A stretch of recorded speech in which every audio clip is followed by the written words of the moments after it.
इसके पीछे के षड्यंत्रकारियों को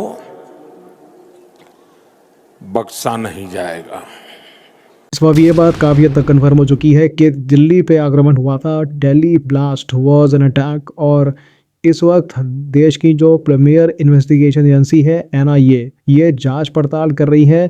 3 और डॉक्टर डिटेन कर दिए गए हैं फ्रॉम अल फला यूनिवर्सिटी। एनआईए प्रॉपरली प्रूव कर रही है दिल्ली ब्लास्ट को। एंड इस बीच हमारे देश के रक्षा मंत्री, हमारे देश के प्रधानमंत्री ने बहुत ही इम्पोर्टेंट मैसेज दिया है कि जिन लोगों ने ये अटैक प्लान किया था वो जस्टिस की फुल पावर फेस करेंगे ना। पीएम मोदी ने क्या कहा है ये मैं आपको दिखाता हूँ। फिर रक्षा मंत्री की जो स्टेटमेंट है ये हम देखेंगे। आज मैं यहाँ बहुत भारी मन से आया हूँ। कल शाम दिल्ली में हुई भयावह घटना ने सभी के मन को व्यथित कर दिया है। मैं पीड़ित परिवारों का दुख समझता हूं। आज पूरा देश उनके साथ खड़ा है। मैं कल रात भर इस घटना की जांच में जुटी सभी एजेंसियों के साथ, सभी महत्वपूर्ण लोगों के साथ संपर्क में था, विचार विमर्श चलता था, जानकारियों के तार जोड़े जा रहे थे। हमारी एजेंसियां इस षड्यंत्र की तह तक जाएगी। इसके पीछे के षड्यंत्रकारियों को बख्शा नहीं जाएगा।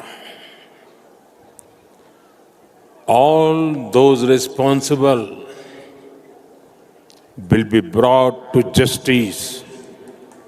बोलिए all those responsible will be brought to justice. ये स्पेसिफिकली इंग्लिश लैंग्वेज में बोली गई है ताकि इंटरनेशनली कोई भी लैंग्वेज का इशू हो वो समझ पाए कि इंडिया की पोजीशन अभी क्या है। अगर कोई लिंक इसका निकलता है कि किसी फॉरेन कंट्री में यहाँ पे प्लानिंग हुई है और किसी फॉरेन कंट्री से ये लोग इंडिया में आए थे, एक्सप्लोसिव इंडिया में लाए गए थे, देन यू कैन इमेजिन क्या होने वाला है। अभी ऑब्वियसली इन्वेस्टिगेशन चल रही है इस पर। अभी तो डॉक्टर पकड़े जाने हैं बहुत सारे और बहुत जल्द हमको पता लग जाएगा कि कौन सा आतंकवाद इस इसके पीछे है। अब ये कदर क्वेश्चन यहाँ पर आता है कि अभी तक किसी ने रिस्पॉन्सिबिलिटीज की ली नहीं है। रीजन इसका ये हो सकता है कि जो इनिशियल अटैक प्लान किया गया था ये लोग कर नहीं पाए। डेस्परेशन में आके छोटा सा अटैक इन लोगों ने किया है लाल किले के सामने। दो आई वुडंट बी सरप्राइज्ड कि कोई ग्रुप यहाँ पे सामने आकर इसकी रिस्पॉन्सिबिलिटी ना ले। हमें यहाँ पे खुद ही देखना होगा कि कौन सा ग्रुप रिस्पॉन्सिबल था इस अटैक के पीछे। और अगर यहाँ पे आप सोच रहे हैं कि हम लोग फॉरेन कंट्री की बात यहाँ पर क्यों कर रहे हैं, क्या जनरली ऐसा कुछ हो सकता है? क्या लेट्स से ऑपरेशन सिंदूर आगे कंटिन्यू हो सकता है? आप एक बात नोट करिएगा, जो स्टेटमेंट्स है ना ये ना सिर्फ देश के गृह मंत्री से, देश के जो होम मिनिस्टर है अमित शाह, ये देश की जो इंटरनल सिक्योरिटी है इसको देते हैं। जो रक्षा मंत्री है ना इनकी स्टेटमेंट मैटर करती है। ये भी यहाँ पे इन्वॉल्व हो चुके हैं। रक्षा मंत्री ने ये स्पेसिफिकली बोला है। From this platform, I wish to assure my citizens that the country's leading investigative agencies are conducting a swift and thorough inquiry into the incident. I want to formally assure the nation that those responsible for this tragedy will be brought to the justice and will not be spared under any circumstances. First and foremost, I extend my heartfelt condolences to all those who lost their lives in the tragic incident that occurred in Delhi yesterday. I pray to God to grant strength and solace to the bereaved families in this hour of deep grief. From this platform, I wish to assure my citizens that the country's leading investigative agencies are conducting a swift and thorough inquiry into the incident. The findings of the investigation will soon be made public. I want to formally assure the nation that those responsible for this tragedy will be brought to the justice and will not be spared under any circumstances. लाओ ये बात आप देखोगे specifically जो बात prime minister ने बोली है वही बात रक्षा मंत्री भी कह रहे हैं।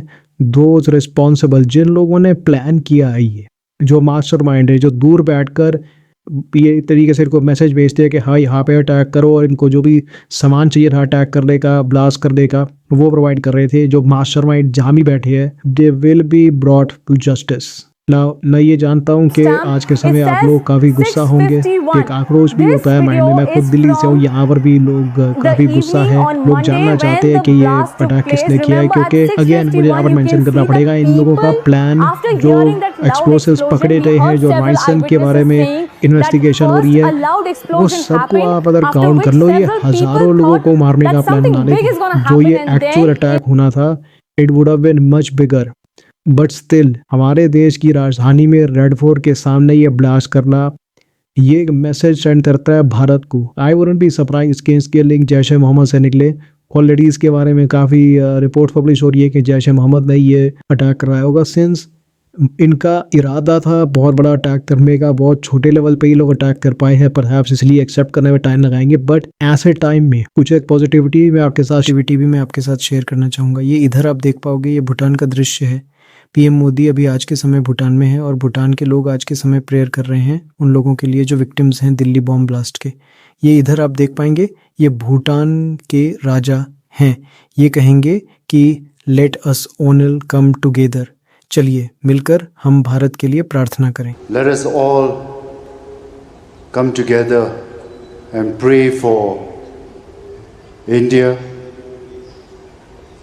pray for Prime Minister Modi. May all your aspirations, may your vision and your service to India bear fruit. May you overcome each and every single obstacle. And may your dream of a even brighter, stronger, more prosperous India be fulfilled. But above all, we would like to take a moment and pray for the people who sadly lost their lives yesterday in Delhi. We'd like to pray for them. Las ngachigutugela.